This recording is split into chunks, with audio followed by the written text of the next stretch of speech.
Hello and welcome back to another World of Warcraft gold farming video. So in this video we're mainly going to be farming Sha Crystals, however you will get some Spirits of Harmony and a bit of bonus raw gold, which is nice.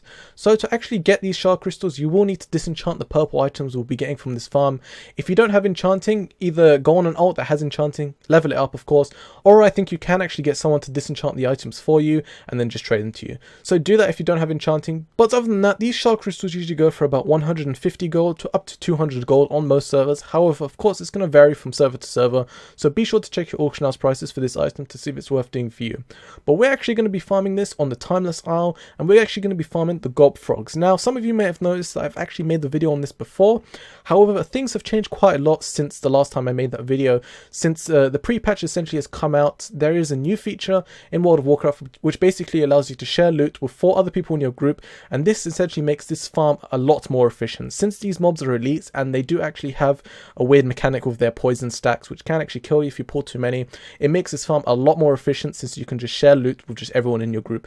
And what's also interesting is that you can actually trade some of the items that you don't need with your party members with some of the items that you do need. For example, you will be farming these timeless tokens, which essentially you can convert into gear pieces for your specialization or for your class.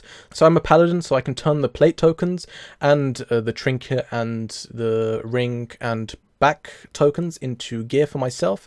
And for example, if I have a cloth token, I can trade that to a mage that's been in my group since I've actually looted that. So I think you can actually only trade these items within 2 hours of picking it up while that person is in your group. So if there's a mage in my group, then I could just give him all my cloth items, which I won't have any use for unless I send those to another alt which has Enchanting, which I don't actually have. And basically in return, that mage can give me the plate gear. So it's a win-win situation for both sides.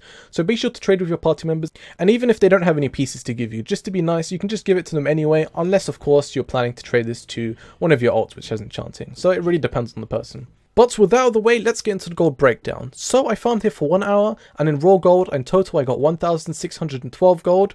I got 41 Sha Crystals, which sell for about 190 gold each, for 7,980 gold in total. I got 14 Spirits of Harmony, which sell for about 66 gold each, for a total of 924 gold.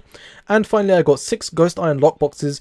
If you have a rogue, you can send those over to your rogue, and it usually contains about 60 gold worth of stuff in total, so that's about 360 gold. So in 1 hour altogether I made 10,876 gold.